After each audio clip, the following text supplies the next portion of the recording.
Grabando, listo. Muy buenas noches, mis estimados estudiantes. Hoy nos encontramos en nuestra última sesión sincrónica de costos estándar y ABC.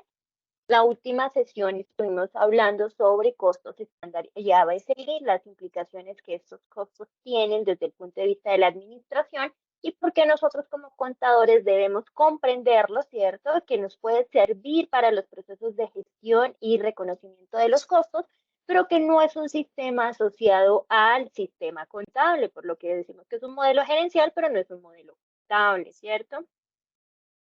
También antes de dar la continuidad a la sesión de clase, recordemos que hasta mañana es el plazo para el cargue de la última entrega, entonces por favor no dejen para última hora.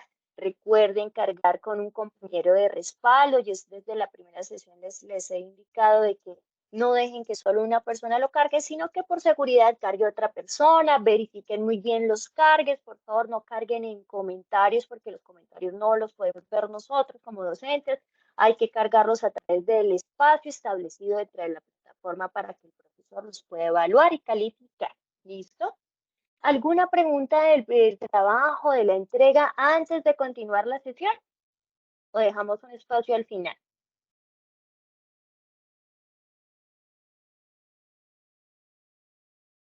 Pueden levantar la manito o dejar en el chat. Bueno, entonces como veo que no hay preguntas, esperemos hasta el final. Les dejo otro espacio para que puedan hacer preguntas. Veo a Anderson que levantó la manito. Claro que sí. Cuéntame, Anderson.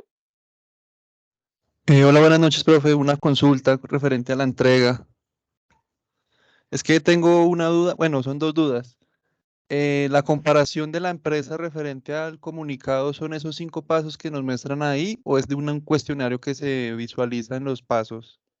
Bueno, recuerden que la infografía les habla de el análisis de los 5 pasos comprendidos en el COP, pero si ustedes analizan los 5 pasos es como el procedimiento que va a hacer una organización para hacer el proceso de implantación del proceso COP.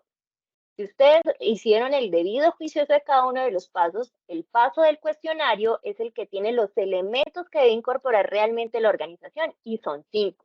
Los 5 son los que deben analizar porque ustedes no pueden analizar que la empresa haya hecho el registro, no lo pueden saber, pero lo que sí pueden analizar por los informes de gestión es lo que contiene el cuestionario. Por eso la primera parte de la tarea de esa entrega final era que revisaran los 5 pasos, pero no era solo enunciarlos, era que entraran a analizar qué significaba cada uno de esos pasos y dentro del cuestionario están todos los elementos que son los que debe tener la organización y debe estar evaluando dentro del cuestionario. Cuando ustedes no es aplicar el cuestionario, ¿cierto? Si ustedes miran y descargan el cuestionario dice qué significa cada uno de esos 5 elementos que debe tener la organización. ¿Listo? Perfecto, gracias. Con todo gusto, Anderson. ¿Alguna otra pregunta?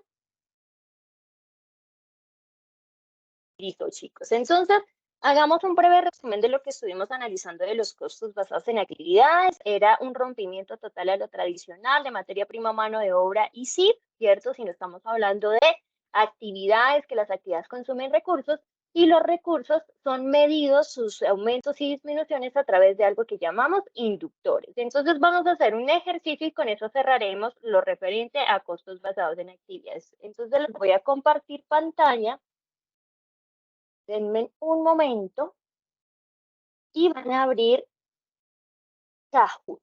Por Kahoot vamos a hacer el ejercicio que vamos a aplicar el día de hoy, costos basados.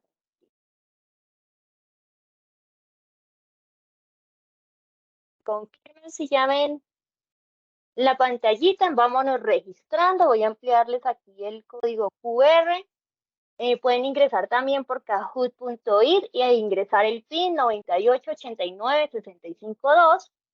Vamos a incorporarnos para resolver este caso. Quien no se logre incorporar puede resolver las preguntas que aparecen aquí a través del.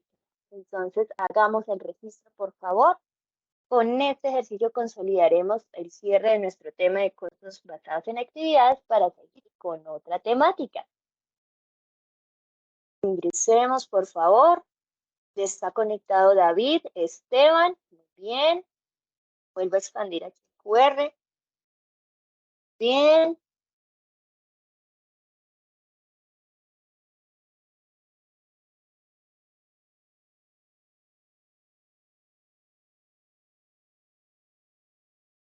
Estamos conectados en estos momentos a la sesión. 13 compañeritos, 12 compañeritos, por favor, ingresemos. Aquí al juego solo estamos 3. Está Luisa Fernanda, Esteban y David.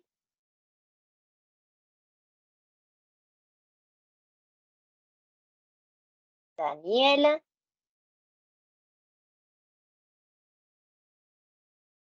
Un minutico más e iniciamos el juego.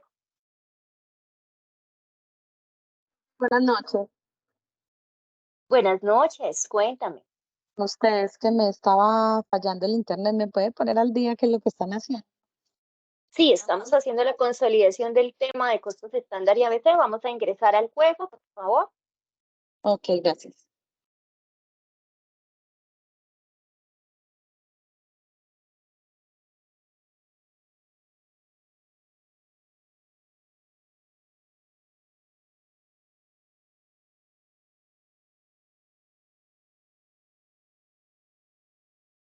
Recordemos que deben ver la pantalla para ver el enunciado, es decir, la pregunta en sus celulares o donde hayan abierto la aplicación, solo les va a aparecer unas figuras geométricas, un rombo, un cuadrado, un círculo con unos colores.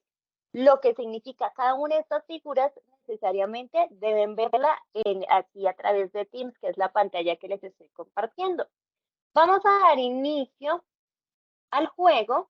No lo voy a cerrar, es decir, se pueden seguir inscribiendo una vez ya haya empezado. Bueno, quienes no puedan haber de pronto alguna dificultad, temas de internet para hacer el registro, entonces por el chat pueden responder. ¿Listo? Entonces, empecemos.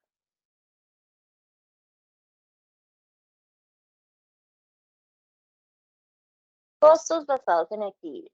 Entonces vamos con la primera pregunta y la primera pregunta es, ¿cuál es el significado de ABC? ¿A qué corresponde ese significado? ¿Qué será? Costeo basado en acciones, costeo bueno en actividades, costeo basado en actividades o costeo bueno en acciones. ¿Qué será? ¿Qué significará ABC?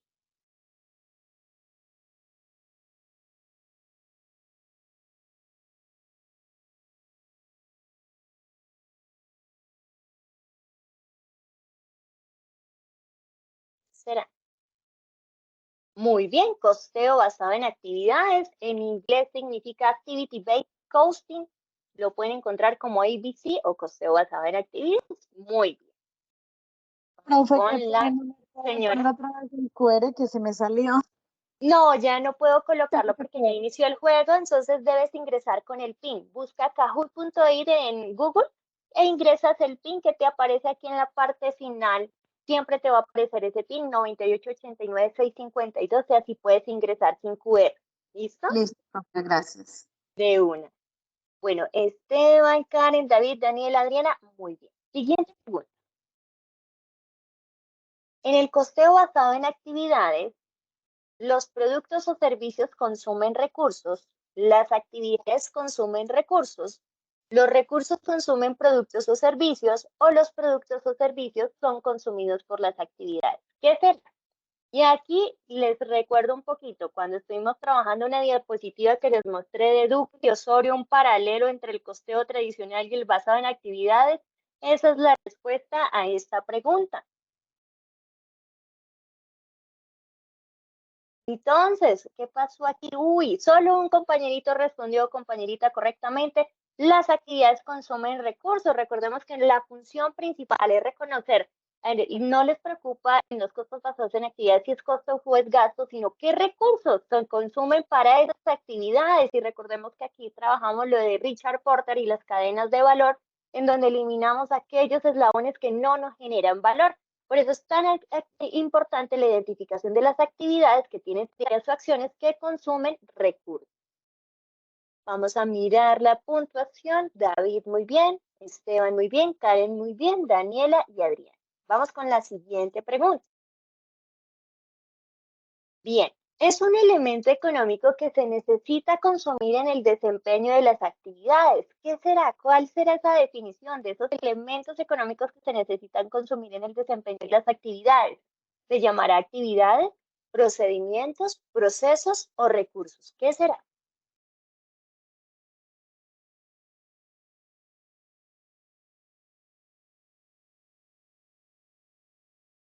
Entonces, es un elemento económico que se necesita consumir en el desempeño de las actividades. ¿Qué será? Actividades, procedimientos, procesos o recursos.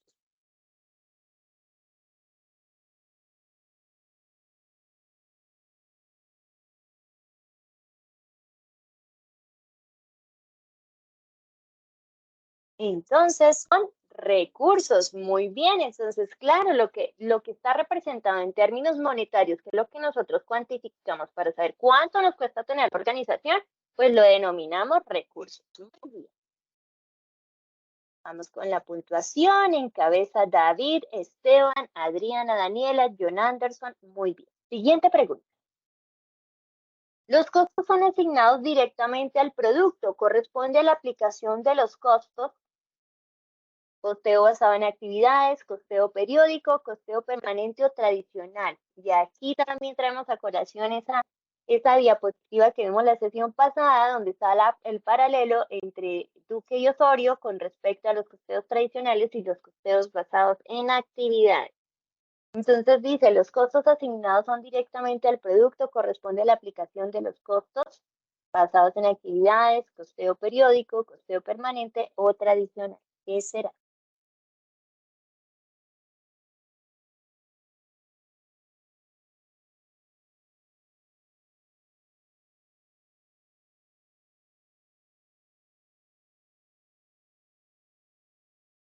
Costeo tradicional. Recordemos que la preocupación del costeo tradicional es precisamente, dígame cuál es el producto y cuál es la materia prima, mano de obra y sí. Esa es la preocupación principal. No se involucre en analizar otros aspectos fuera del proceso de producción, lo cual les decía que no siempre el problema está en producción, sino a veces los problemas están dentro de las áreas administrativas.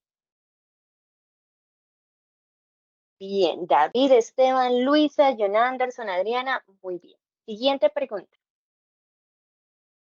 Entonces ya entramos en materia. El número de entregas en una empresa de servicios de transporte corresponde a un recurso, una actividad, un inductor o mano de obra. ¿Qué será el número de entregas en una empresa de servicios de transporte?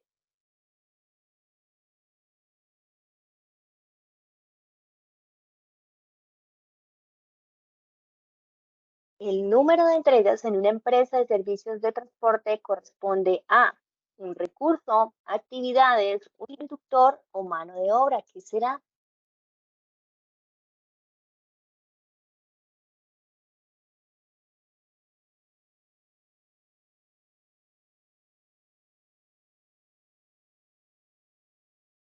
Recurso, un inductor, una actividad o mano de obra. ¿Qué será el número de entregas en empresa de servicios de transporte? Bien, es un inductor y mire que todos se fueron por el área de actividades.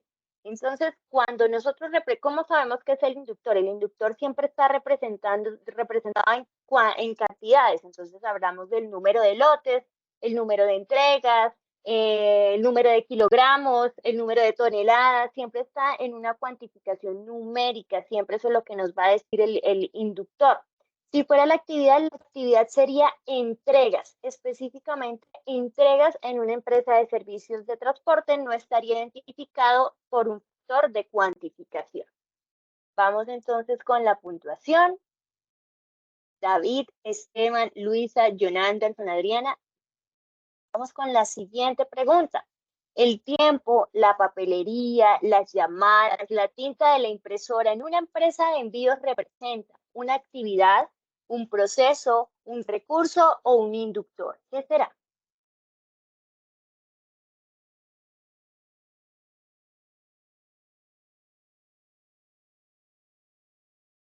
¿Qué será?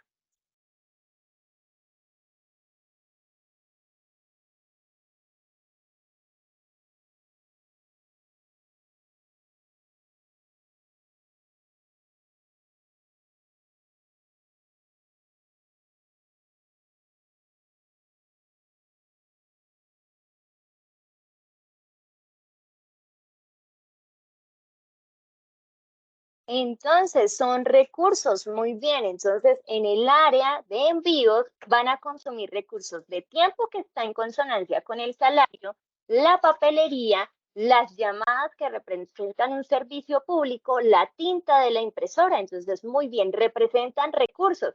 Pero si les dijera que es el número de resmas de papel, estaríamos hablando del inductor porque está asociado a una cuantificación numérica. Muy bien, vamos a mirar la puntuación. David, Esteban, John Anderson, Luisa, Adriana, muy bien. Vamos con la siguiente pregunta. En el blanqueamiento del papel, los lotes de celulosa corresponden a... El celulosa es un elemento que utilizan para hacer el proceso de blanqueamiento. Entonces, son un recurso, son un inductor, son una actividad, un proceso. ¿A qué les suena que corresponde el número de lotes de celulosa en el blanqueamiento del papel?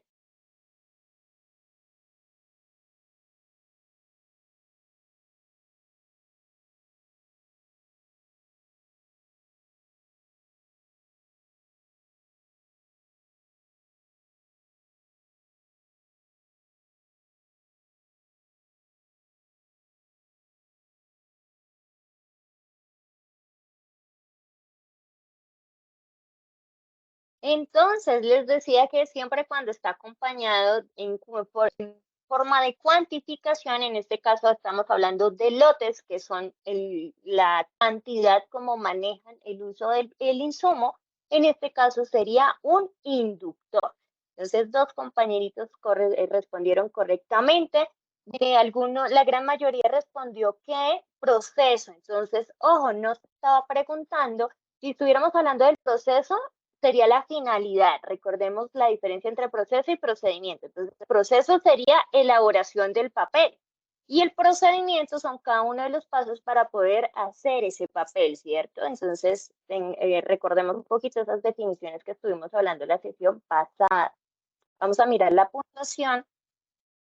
David, Esteban, John Anderson, Luis, Adriana, muy bien. Vamos con la siguiente pregunta.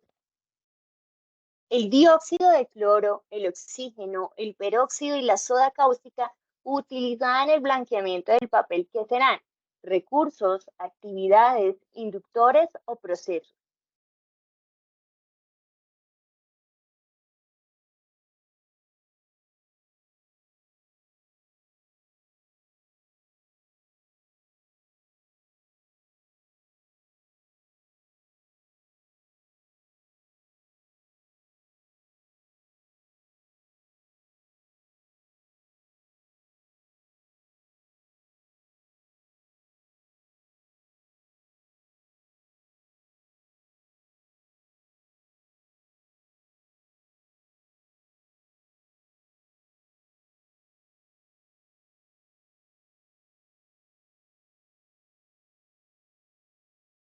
Muy bien, son recursos, ¿cierto? Todos esos elementos son los que se necesitan para poder cumplir la finalidad del blanqueamiento del papel, entonces corresponden a recursos. Si les dijera 5 litros de cloro, 4 toneladas de tal, así ya estaríamos reconociéndolo como un inductor. Siempre el inductor está representado en una forma de cuantificación o medición. Con la puntuación, David muy bien, Esteban muy bien, John Anderson, Adriana muy bien. Vamos con la siguiente pregunta. La vendimia y el despalillado en la elaboración del vino son, entonces, la vendimia y el despalillado, todo el proceso que hacen para poder depurar la uva para el proceso de elaboración de vinos. Entonces, ¿qué será? Serán dos actividades con diferentes tareas o acciones, dos inductores con diferentes actividades, dos recursos con diferentes actividades o dos inductores con diferentes recursos. Parece un trabalenguas. ¿Qué será?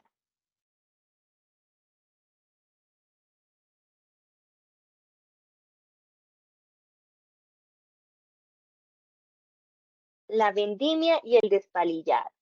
Entonces, la gran mayoría respondieron que eran dos recursos con diferentes actividades.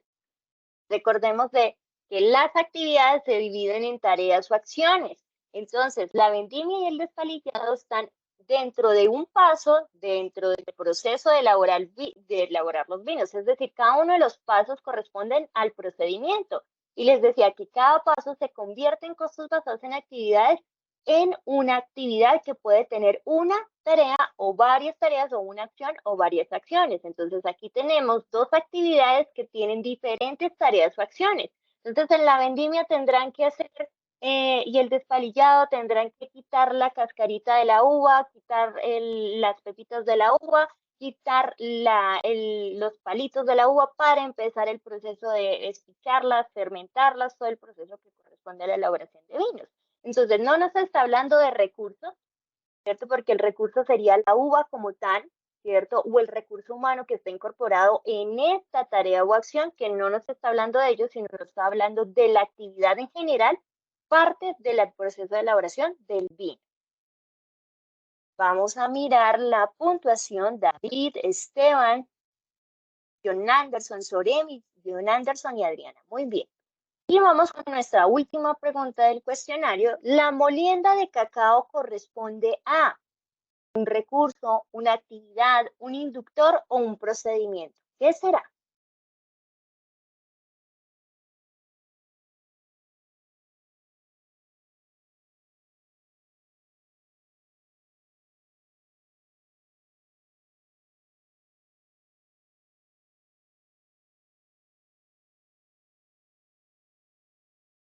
Entonces, muy bien, corresponde a una actividad. Muy bien, entendieron la pregunta anterior, aquí ya la captaron mucho más fácil. Corresponde a una actividad dentro del proceso de elaboración y transformación del. Bien, entonces vamos a mirar la puntuación final. John Anderson, tercer puesto, segundo puesto, Esteban, y primer puesto con David. Muy bien. Entonces voy a descompartirles pantalla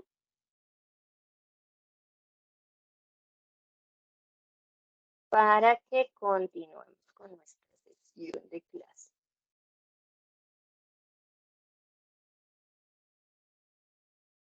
Muy importante acá con costos basados en actividades para darle un cierre. No existe, precisamente por ser un modelo gerencial, no existe un modelo específico que nos diga cómo debemos definir el inductor o cómo debemos definir las actividades o cómo debemos cuantificar los inductores, cómo debemos identificar las tareas.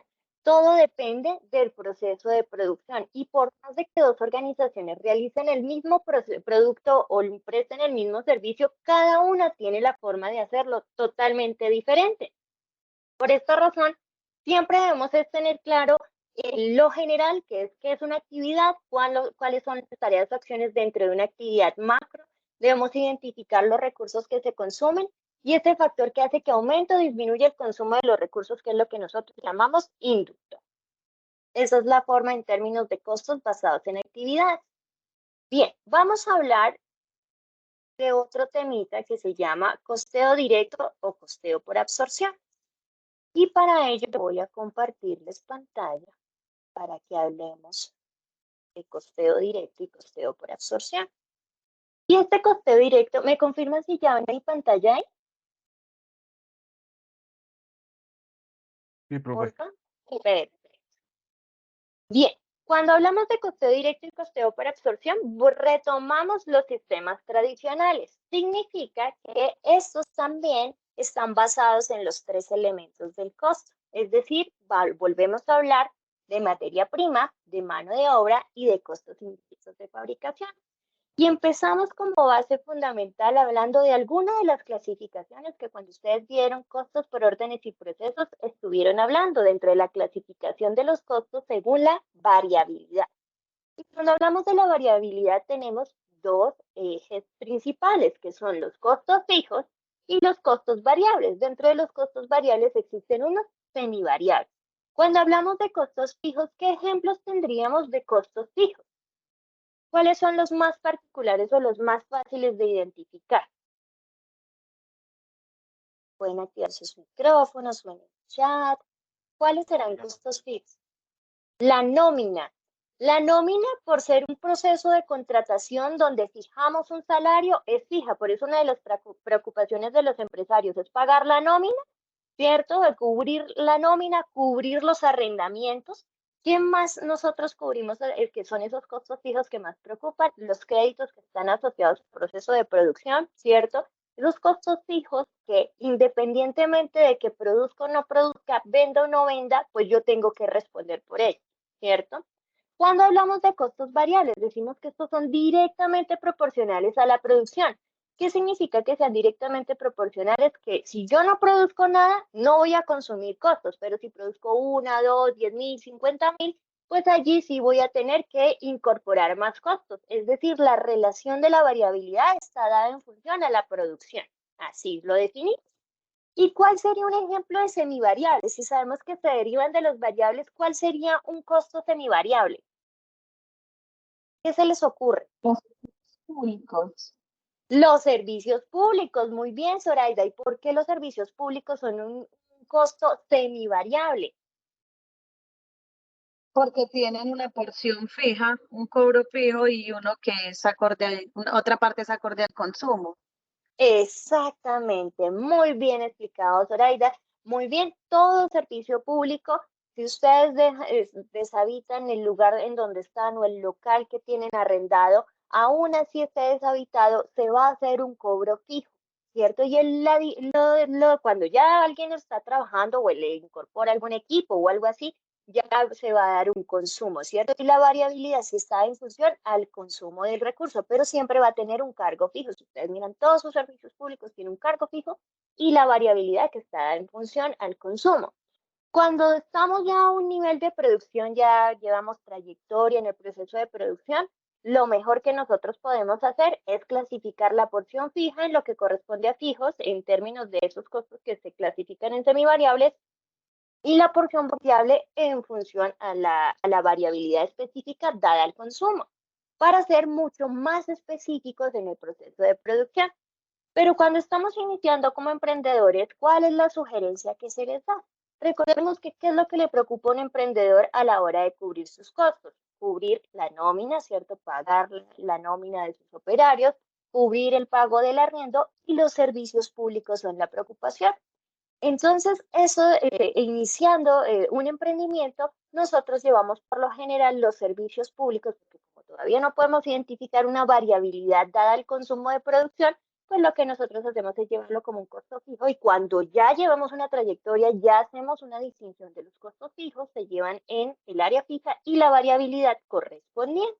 Ese es uno de los costos. Entonces, ¿por qué nosotros hablamos aquí de esta clasificación? ¿Por qué? Porque existe una forma, y más que otro sistema de costeo, no lo podemos hablar como sistema de costeo. Yo les hablaba de que ustedes vieron costos por órdenes y costos por procesos que se llaman sistemas de acumulación de costos. Pero cuando ustedes pasan a este módulo, hablan de costos estándar y ABC. Y les decía, no debería llamarse costos estándar y ABC porque solo hablamos de costos estándar y ABC. Más sin embargo, ¿qué caracteriza los costos estándar y ABC? Lo que los caracteriza es que son sistemas de control de costos. Es decir, yo puedo aplicar costos estándares en un sistema de costos por órdenes y en un sistema de costos por procesos. Y yo les decía, claro que sí, ustedes pueden aplicar costos basados en actividades en un sistema de costos por órdenes y en un sistema de costos por procesos. Claro que sí. ¿Por qué? Porque son sistemas para ayudar al proceso de control, porque costos por órdenes y procesos solo se dedica a cuantificarlos y a registrarlos muy bien en contabilidad, pero pues no todo va en función a cuantificarlos, hay que controlarlos porque es que ahí se nos puede ir las fugas del recurso, ¿cierto? Entonces los costos fijos y los costos variables son dentro de la representación del costeo directo por absorción, nos van a permitir en los estados financieros poder ver cosas que no se ven bajo los métodos tradicionales. Entonces, por eso nosotros hablamos de la variabilidad de los costos fijos y los costos variables dentro de la nómina. Bien, cuando hablamos de la primera metodología de representación de los estados financieros, porque eso es muy importante, es una forma de representar los estados financieros, donde vamos a ver el efecto es en los estados financieros. Cierta diferencia de los otros modelos que yo los reviso uno a uno, aquí la diferenciación está en la representación de los estados financieros.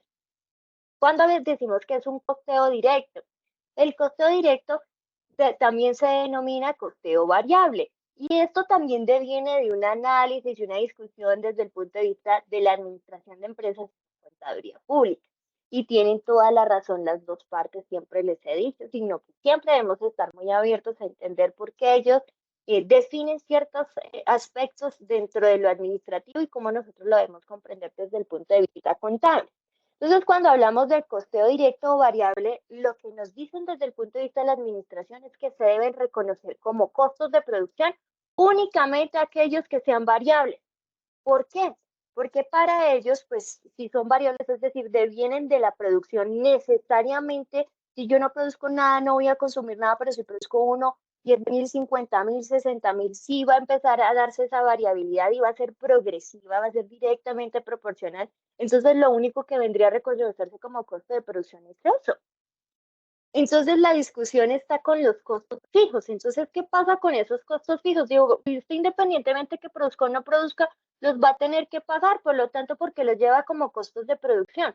Y usted no me puede decir que yo voy a pagar 1 peso de arriendo en función a la producción, o que va a pagar 5 pesos de arriendo en función a una unidad. Eso no funciona así, ¿cierto? Y desde el punto de la administración tiene toda la razón.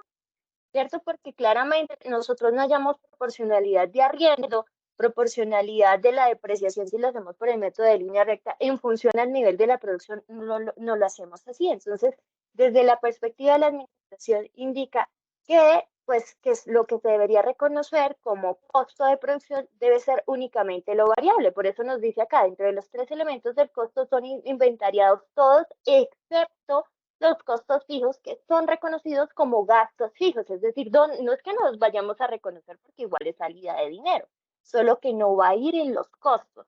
Y si analizamos un poquito la elaboración del estado de resultados, recordemos que nosotros partimos del ingreso que viene del precio de venta, ¿cierto? Por el número de unidades, menos los costos, y después, ¿qué obtenemos? Una utilidad bruta. Y que les decía, esa utilidad bruta no nos sirve de nada, que es lo que nosotros vemos en el punto de equilibrio, y que llega a tener un poco más sentido cuando nosotros trabajamos costos basados en el análisis de costo, volumen y utilidad, porque ahí ya entramos a analizar los gastos, porque es que si una organización solo fuera ingresos y costos, pues sería toda una maravilla, pero la realidad es que nosotros tenemos gastos administrativos, gastos de ventas, gastos financieros, ¿cierto? Tenemos que pagar impuestos, y todo eso genera una disminución dentro de nuestro estado de resultados hasta llegar a la utilidad neta del ejercicio. Entonces, pues solo la utilidad bruta no nos funciona. Entonces, al dejar de reconocerlos como costos, es decir, que ya no vayan antes de la utilidad bruta, ¿cierto? Sino que los lleve después de la utilidad bruta como gastos, ya sean administrativos o de ventas o les definan una clasificación, sino que vayan dentro de los gastos, es decir, posterior a la utilidad bruta, pues eso va a generar un efecto, pues claro que sí. Entonces, al llevarlos allá, pues mi utilidad bruta va a ser mayor. Pues obvio, si yo tengo mis ingresos y le resto mis costos que no van a tener los costos fijos, ¿qué efecto me va a generar? Una utilidad bruta mayor. Pero mi utilidad neta, independientemente del método de costeo directo, variable o por absorción, va a ser la misma porque estoy teniendo en cuenta los mismos elementos, ¿no? Y es más por visión, para poderlo entender, o sea, es para poderlo analizar. ¿Qué me permite ver solo dejando los variables nada más dentro del análisis de la utilidad bruta? Pues lo que pasa es que los variables me permiten identificar si yo tengo varias líneas de producción, cuál es el que me produce más o menos, cuál es el que me cuesta más hacerlo o menos, porque recordemos que los costos fijos son para toda la organización, es decir, si yo hago pasteles de piña, hago pasteles de chocolate, y hago pasteles de banano, ¿cierto? Y hago de diferentes tipos. Los costos fijos van a ser para toda la producción, para hacer los 50.000 de banano que hago, de los de mandarina, de los de mango, de todos los que yo vaya a hacer. No voy a decir, es que este es el arriendo para hacer el pastel de mango. Este es el arriendo para el pastel de chocolate. No se dice así, los costos son para todos. Y precisamente por esa situación de tenerlos inmersos dentro de la elaboración de los estados financieros es que no identificamos cuál es el producto que realmente me cuesta lo que debe costar, o algunos que me cuestan más y no lo comercializo tanto, y otros sí, entonces habrá otro producto que es el que está soportando el costo. Entonces, a través de esta metodología de representación del estado de resultados, me permite identificar pues cuáles son los productos que sí me generan una productividad necesaria.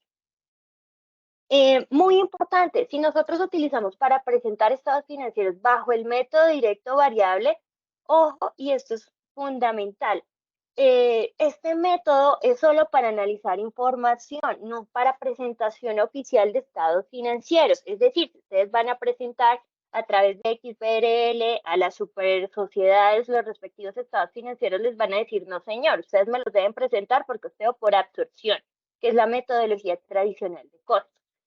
Entonces, muy importante, esto lo elaboramos solo para efectos de poder analizar los procesos de producción, por eso es que los vemos dentro de estos sistemas de análisis de costo. Pero pues obviamente me permite generar mucha información sustancial, facilita el proceso de determinación del punto de equilibrio. ¿Se acuerdan de cómo hallábamos el punto de equilibrio? Que el punto de equilibrio de los costos fijos dividido en el precio de venta menos el costo variable. Entonces, claro, si yo tengo todo por separado, ya no tengo los costos inmersos, los costos fijos inmersos dentro de todos los costos, pues me va a permitir de una manera más sencilla poder determinar ese punto de equilibrio. Entonces, tiene sus pros y sus contras. Facilita el proceso de validación o aceptación o rechazo de pedidos. ¿Por qué? Porque como puedo ver por línea de producción cuánto me cuesta realmente según su variabilidad, puedo ser mucho más efectivo al momento de presupuesto. Y esa es una de las ventajas del costeo directo o variable. Bien, vamos con esas desventajas. Entonces, desventajas que tiene el costeo directo variable está en la fijación de los precios. ¿Por qué? Recordemos que cuando fijamos precios o establecemos un precio de venta es el costo unitario dividido en 1 menos el margen de utilidad, ¿cierto? Que eso lo debieron haber visto en costos por órdenes y procesos. Entonces, el costo unitario, si yo lo defino a través del método variable, pues va a ser un costo muy bajo porque no va a tener incluidos los costos fijos, ¿cierto? Por lo tanto, va a ser un precio que no me va a cubrir los costos fijos que se incorporan. Entonces, por eso hay que tomar las mejores bondades y sacar lo que no nos sirve. Entonces, pues no vamos a fijar precios basados en un costeo directo variable, ¿cierto? Lo vamos a fijar bajo metodología tradicional, que es por absorción. Entonces, cuando vayamos a establecer el estado de resultados, allí es donde los vamos a clasificar para evidenciar cuál es la realidad de la producción, pero no al momento de establecer los precios, porque si no, ese precio de venta me va a quedar incompleto. Porque a través del precio de venta es como yo recupero mi costo de producción y obtengo mi margen de utilidad. Entonces, imagínense donde saque los costos fijos, que ni siquiera voy a cubrir mano de obra, pues estaría grave, ¿cierto? Bien. ¿Qué otra implicación tiene? Pues tiene unas implicaciones financieras. Entonces, cuando nosotros hacemos el desmonte en el estado de resultados de los costos fijos y los llevo como gastos y no como costos, ¿cierto? Pues eso también me va a generar una implicación en el inventario, es decir, va a tener efecto en el estado de situación financiera, porque lo que yo voy a reconocer como costos, recordemos que nosotros manejamos la partida 7, que es la 71, 72 y 73. La 71 materia prima, 72 mano de obra y 73 costos indirectos de fabricación. Y cuando termina el producto, ¿a dónde lo llevamos? Lo llevamos a una cuenta de inventario de producto terminado. Entonces, si yo en los costos no reconozco el costo fijo, pues ¿qué va a pasar? Pues el inventario va a quedar por debajo, ¿cierto? Entonces, por eso les digo, hay que utilizar las bondades. Mi consejo es que utilicen este método en la presentación del estado de resultados para analizarlo con la gerencia.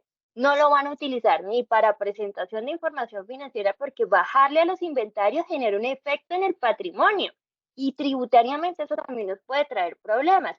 Claramente va a tener un efecto en los costos y como ya hablamos desde el estado de resultados va a generar un impacto al estado de situación financiera, al estado de cambios en el patrimonio, sucesivamente porque todos los estados financieros están conectados. Entonces aquí es tomar sus bondades y pues como ya conocemos cuáles son las desventajas, pues estas no las vamos a aplicar en el momento de hacer la ejecución del análisis a través de costeo directo o variable. Bien, en el costeo por absorción o total, pues uno diría, pues qué costeo tan raro, ¿no? En términos, pues su denominación, pero realmente son los costos que hemos utilizado toda la vida. ¿Qué significa absorción o total? Pues que reconoce todos los costos. ¿Y qué son todos los costos? Pues tanto los fijos como los variables que nosotros los tenemos clasificados como materia prima, mano de obra y sin distinción de variabilidad. Entonces son los que siempre usamos y son los que nos permite presentar información financiera. Es decir, si nosotros vamos a reportar estados financieros a 31 de diciembre, nosotros lo representamos bajo costeo por absorción o total. No lo representamos oficialmente bajo costeo directo. Ese método solo lo hacemos para la gerencia, para poder analizar aspectos de producción, más no son estados financieros oficiales. ¿Listo? ¿Qué nos indica por definición? Entonces, los tres elementos del costo y fijos y variables son inventariables. Inventariables significa que son reconocidos como costos sin distinción. Es decir, los costos fijos son incluidos dentro de los costos del proceso de producción. Entonces, en consecuencia, pues son los permitidos para la presentación bajo MNIT y fiscalmente, porque obviamente eso no me va a generar disminución en el inventario, que no va a traer implicaciones en el patrimonio en el momento de presentar declaraciones tributarias.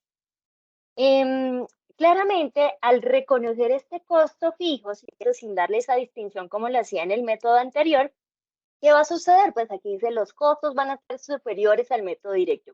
Claro, en el anterior no incluye los costos fijos y aquí sí. Pues claramente este método va a tener un costo mayor, lo que va a permitir fijar precios más reales, que es lo que les decía. Si nosotros reconocemos el costo unitario que comprende todos los costos dentro de la determinación del precio de venta, pues esa es la forma como nosotros vamos a recuperar esos costos. Es decir, la bondad que tiene esta metodología es fijar precios más reales, ¿cierto?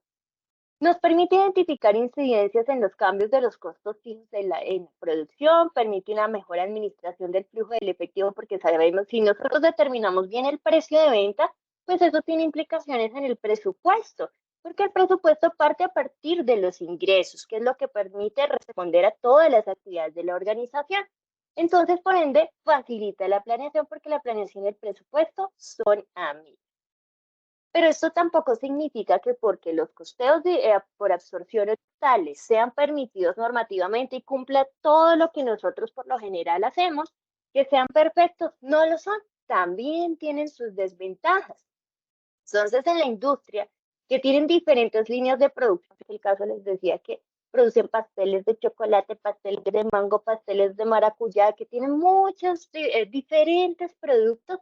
¿Qué va a pasar? Pues como nosotros estamos llevando los costos fijos, pues van a quedar inmersos y no voy a poder identificar fácilmente los costos reales que se incurren en la elaboración de cada uno de estos productos en el proceso de producción, lo que dificulta la determinación del punto de equilibrio, y ese siempre ha sido uno de los problemas en los procesos de identificación de punto de equilibrio, que no son tan precisos bajo el método por absorción total.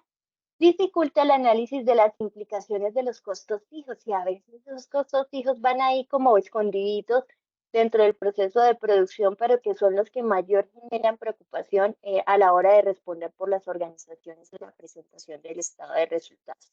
Entonces, ninguno es perfecto hasta el momento. Siempre hemos hablado de cuáles son las ventajas y las desventajas, qué nos sirve para unas cosas, qué nos sirve para otras.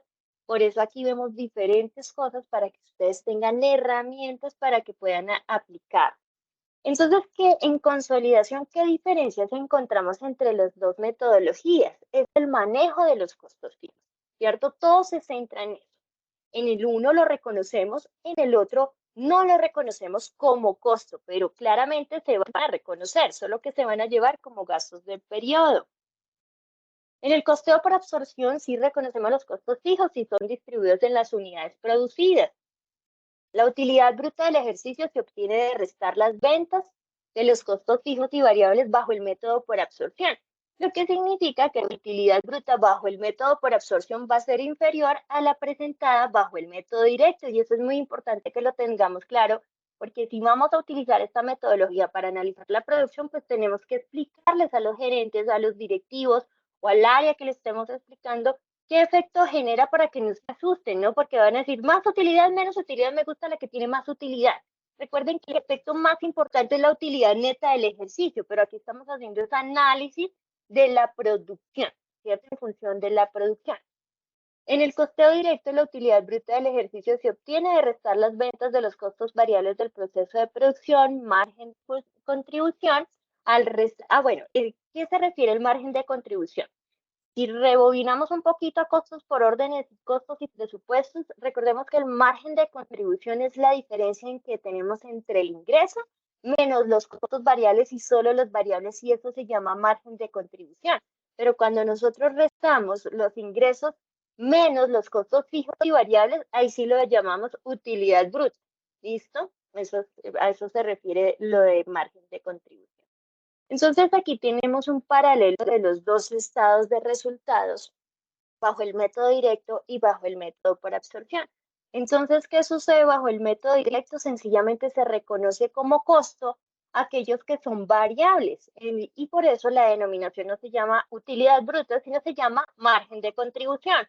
Pero ¿a dónde van a ir esos costos? Van a ir como gastos del periodo, por eso van en la parte inferior, dentro de los demás gastos administrativos y de ventas, irían estos costos fijos que los llamaremos gastos fijos de producción y presentaremos nuestro respectivo estado de resultados.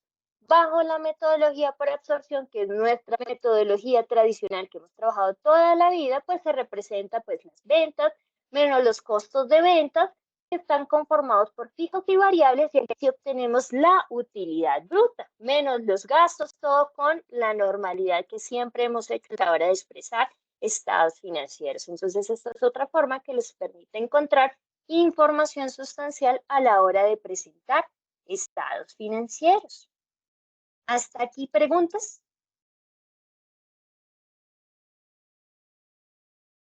¿Preguntas, dudas, inquietudes?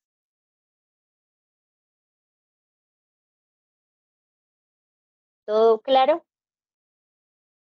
Todo ok, profe, gracias.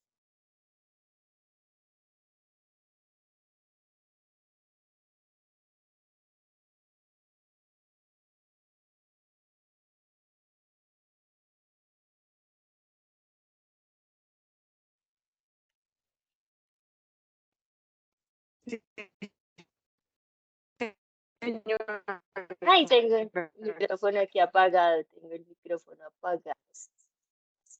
Entonces les decía que hasta aquí consolidamos lo que es costeo directo, costeo por absorción, que es la forma de representación de los estados financieros bajo dos metodologías diferentes que nos permiten encontrar información sustancial. Pero bueno, ahí cerramos esto.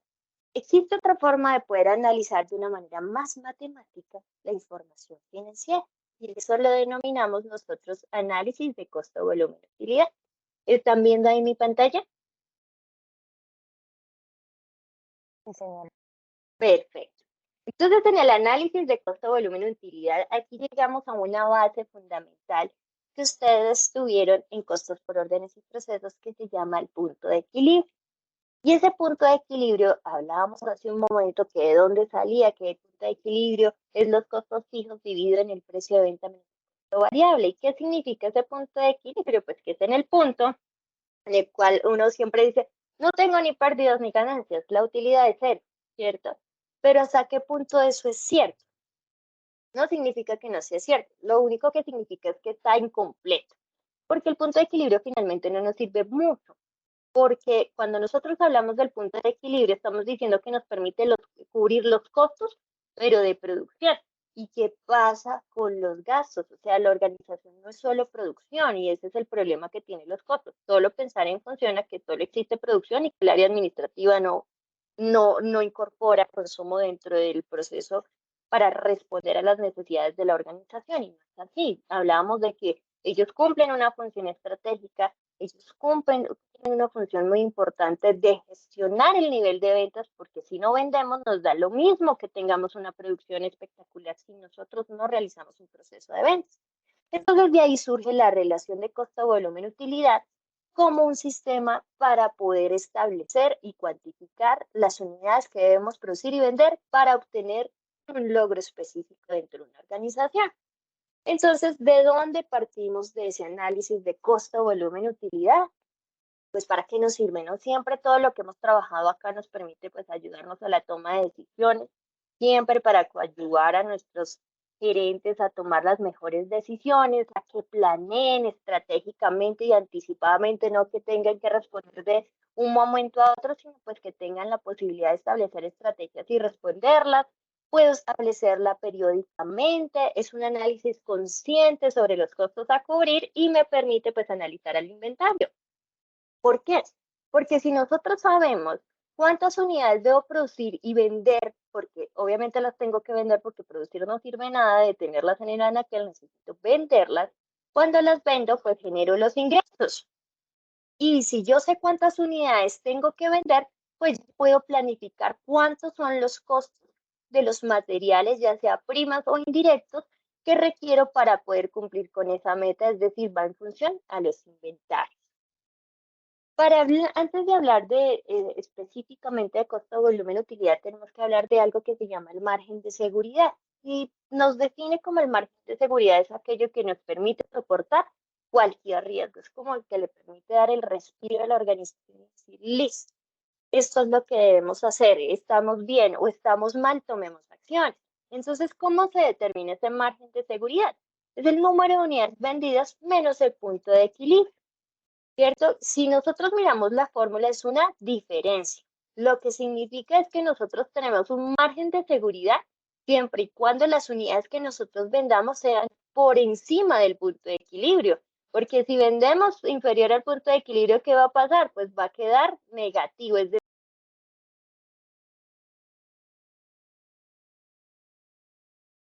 25.650 unidades para la venta. Y en la determinación del punto de equilibrio correspondió a 18.258 unidades. ¿Cuál será el margen de seguridad? Pues si hacemos la diferencia entre el margen de seguridad menos el punto de equilibrio, tenemos un margen de seguridad de 7.392 unidades, es decir, tenemos un margen de seguridad. Pero a veces decir en términos de unidades no es suficiente. Entonces, ¿cómo motivamos más a nuestros empresarios? Indicándolos en términos monetarios. Entonces, si le decimos que el precio de venta es de 4.000 pesos y el número de unidades de margen de seguridad son 7.392, pues ya le estaríamos hablando al gerente, señor gerente, usted tiene 29.568 de margen de seguridad. ¿Esto le sirve para cubrir sus gastos? Entonces ahí puede ser una respuesta alentadora, como puede ser una respuesta que le dé un indicador, una alerta a la gerencia de que debe tomar medidas para aumentar el nivel de ventas o analizar su capacidad instalada o analizar sus gastos si son superiores a lo que tiene capacidad la organización para responder según el nivel de ventas, porque a veces no siempre el margen de seguridad pues va a responder con todas las necesidades, que de positivo tampoco es un indicador del éxito o de las utilidades que quiera obtener la organización. Entonces, por eso surge el método de la ecuación. Y el método de la ecuación está en función al estado de resultados. El punto de equilibrio no es una fórmula que ustedes se tengan que aprender de memoria porque sale del estado de resultados. Es una ecuación que a través del despeje y asumiendo que la utilidad sea cero, pues es de ahí de donde viene el punto de equilibrio. Es decir, ¿el estado de resultado tiene variables? Claro que sí. Y a muchos yo sé que no les gustaban las matemáticas, eso de los casos de factorización y que ecuaciones con una única variable, con dos variables o en potencia, no nos gustaba, pero eso es nuestro día a día y más si nosotros queremos aportarle a la organización. Entonces, este método de la ecuación lo que hace es analizar el estado de resultado de las organizaciones definiendo esas variables. ¿Y qué variables tenemos? Tenemos las variables de utilidad. Y hay varias utilidades. Tenemos utilidad bruta, ¿cierto? Tenemos utilidad neta y tenemos utilidad antes del impuesto. Y todas las utilidades resultan de momentos totalmente diferentes. ¿Cuál es el momento que quiere el empresario? Pues siempre va a querer saber cuál es su utilidad neta, porque es la real, la que le va a quedar al final del ejercicio. Y el punto de equilibrio solo queda en la utilidad bruta. Los costos fijos, entonces, costos y gastos fijos, o sea, las partidas fijas o variables fijas. Entonces, dentro del estado de resultados tenemos gastos administrativos fijos, gastos de venta fijos y costos fijos, ¿cierto? Y tenemos variables que son variables dentro de los gastos administrativos de venta, sí, la mano de obra, materia prima, dependiendo, aquí hablamos de la variabilidad de la mano de obra cuando pagamos horas extras, recargos dominicales, eso que hace que genere esa variabilidad. Y todos estos dentro de una organización son totalmente diferentes, pero dentro de la presentación del estado de resultados son lo mismo, es decir, hay gastos administrativos para una organización que pueden ser fijos y para otras no son fijos, para otras son variables. Como puede que haya organizaciones que no tienen gastos administrativos fijos y todos sean variables o viceversa. Por eso, el estado de resultados para todas las organizaciones en su forma de presentación es el mismo, pero yo en cada organización sí tengo que analizar cómo clasificar esas respectivas variables. Aquí abajo en la parte inferior les muestro cómo sería el estado de resultados bajo una ecuación lineal, ¿cierto? Entonces nosotros tenemos los ingresos por ventas menos los costos fijos y variables, tenemos una utilidad bruta, restamos los gastos y tenemos una utilidad antes de impuestos. Acá calculamos una provisión del impuesto de renta porque no es como tal el impuesto de renta hasta que no hagamos la respectiva depuración para obtener la utilidad neta del ejercicio. Entonces, miren que es una ecuación lineal que aparentemente es muy sencilla. Cuando nosotros utilizamos el método de la ecuación, todo se consolida en resumen en estas formulitas, que son cualquiera de estas fórmulas, dependiendo de las variables, nosotros podemos identificar o cuantificar el número de unidades que necesita producir y vender una organización para tener una utilidad esperada. Entonces, ¿cuándo utilizar la primera fórmula? Entonces, cuando la organización quiere obtener una utilidad de tanto en tanto periodo, ¿cierto? Es muy importante que yo quiero obtener una utilidad de 5 millones en este mes. Es decir, los costos fijos tendrán que ir en función a esos mismos 5 millones en términos de mensualidad. Es decir, los costos fijos deben ir en el mes, dividido en el precio de venta y costo variable. Aquí, ¿qué estoy teniendo en cuenta? Únicamente la variabilidad de los costos fijos, pero no estoy incluyendo los gastos. Es decir, no está muy completa que digamos, pero puede ser una herramienta. La siguiente que tiene, la siguiente que incorpora algo adicional, algo que al final dice CC en porcentaje, y es la comisión por venta.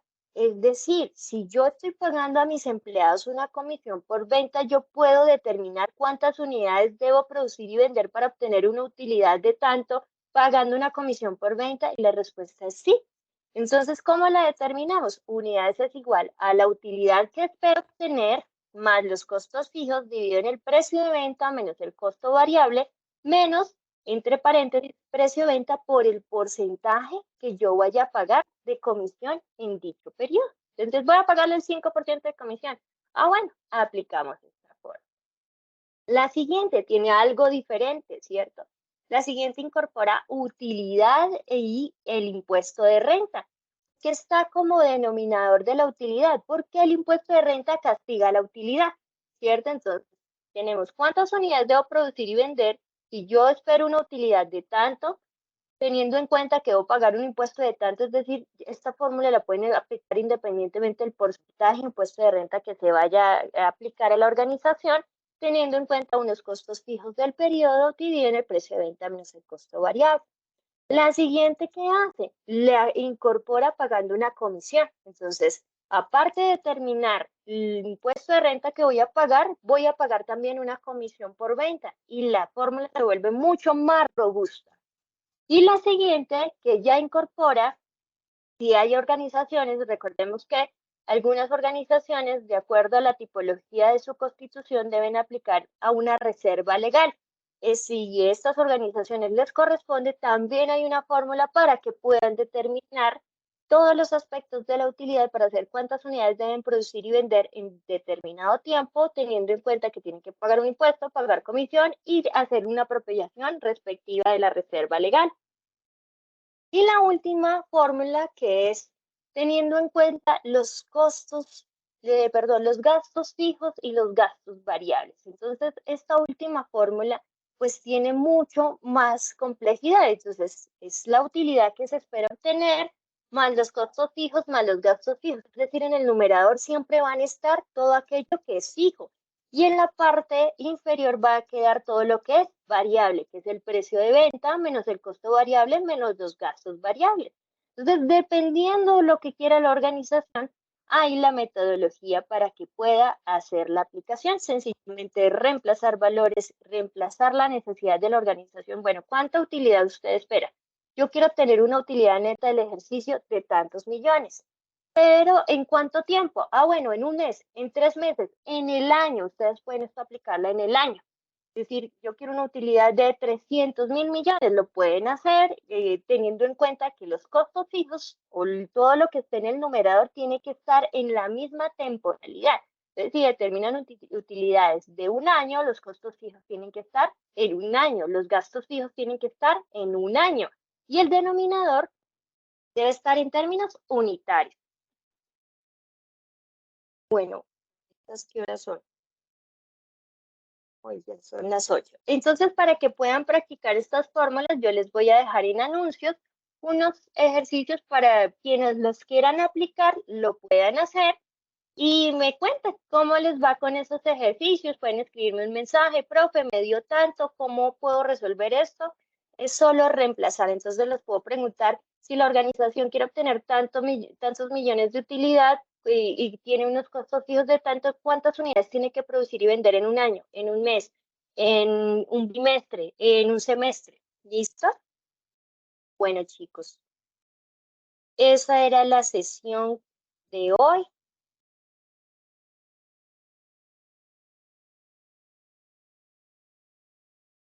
¿Alguna pregunta antes de cerrar la sesión?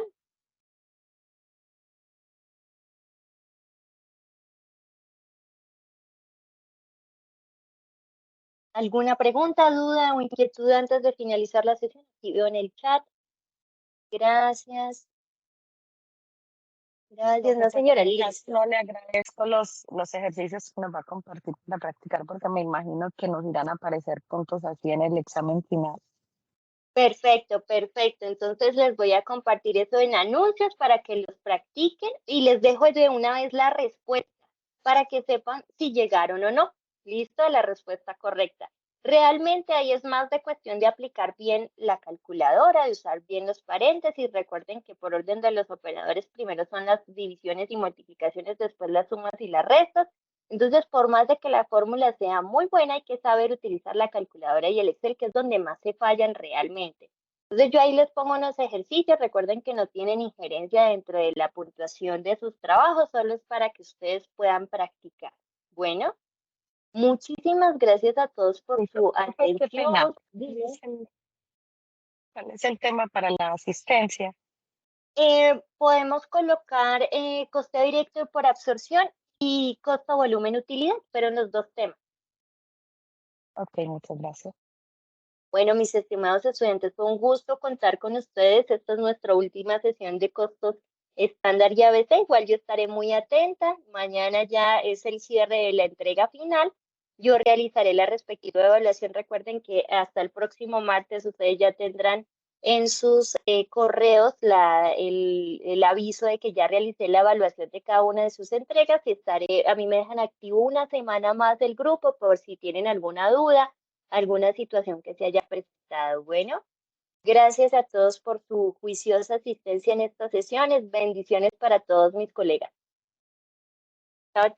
Gracias, Gracias. Todo, profe, que esté muy bien.